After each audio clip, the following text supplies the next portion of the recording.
ভয়, দুশ্চিন্তা, মানসিক চাপ। চলতি বিশ্বকাপে আর্জেন্টিনার ম্যাচ চলাকালে এগুলোর সঙ্গে দলটির সমর্থকদের যেন গড়ে উঠেছে সখ্যতা। ম্যাচের শেষ দিকে বারবার ফিরে আসার গল্প লিখলেও এর আগে কঠিন সময় পার করেন সমর্থকরা। আর এই কারণে বিশ্বকাপের মাঝে আর্জেন্টাইন সমর্থকদের হৃদরোগে আক্রান্ত হওয়ার ঘটনা বেড়েছে কয়েক গুণ। খোদ আর্জেন্টিনার বুয়েনোস আইরেসে আশঙ্কাজনক হারে বেড়েছে হৃদরোগীর সংখ্যা। দেশটির কার্ডিওভাস্কুলার ইনস্টিটিউটের চিকিৎসক ডক্টর অ্যালান সিগাল জানিয়েছেন, বিশ্বকাপ চলাকালে ম্যাচের সময় তাদের হাসপাতালে হৃদরোগ সংক্রান্ত জরুরি রোগীর সংখ্যা বেড়েছে। আমরা দেখেছি বিশ্বকাপের ম্যাচ চলাকালে হৃদরোগ সংক্রান্ত জরুরি রোগীর সংখ্যা বৃদ্ধি পেয়েছে। কেউ কেউ উপসর্গ দেখা দেওয়ার সঙ্গে সঙ্গেই অর্থাৎ ম্যাচ চলাকালীন চিকিৎসার জন্য আসেন। আমরা সবসময় এটা করতেই পরামর্শ দেই।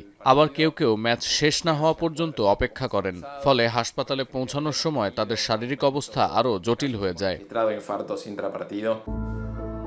শেষ 16 ম্যাচে মিশরের কাছে প্রায় হারতে বসেছিল আর্জেন্টিনা। প্রথমে 2 গোল হজমের পর শেষ সময়ে অবিশ্বাস্যভাবে ম্যাচ জিতে নেয় লিওনেল মেসির দল।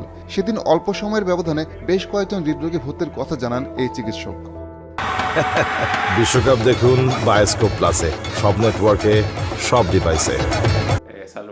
আর্জেন্টিনা মিশর ম্যাচের দিন আমাদের হাসপাতালে একসাথে এমন 3টি অ্যাওর্টিক ডিসেকশনের ঘটনা আসে, যা অত্যন্ত অস্বাভাবিক। সাধারণত আমাদের প্রতিষ্ঠানে মাসে সর্বোচ্চ এমন 2টি রোগী আসে, সেখানে এক বিকেলেই 3টি ঘটনা ঘটেছে, যা সত্যিই বিরল। বিশেষজ্ঞদের পরামর্শ, যাদের আগে থেকেই হৃদরোগ বা উচ্চ রক্তচাপ রয়েছে তারা বিশ্বকাপের উত্তেজনা উপভোগ করলেও নিজের স্বাস্থ্যের বিষয়ে যেন সতর্ক থাকে। প্রয়োজনে দ্রুত চিকিৎসকের পরামর্শ নেওয়ার আহ্বানও জানিয়েছেন তারা। আসাদুজ্জামান লিটন, এখন।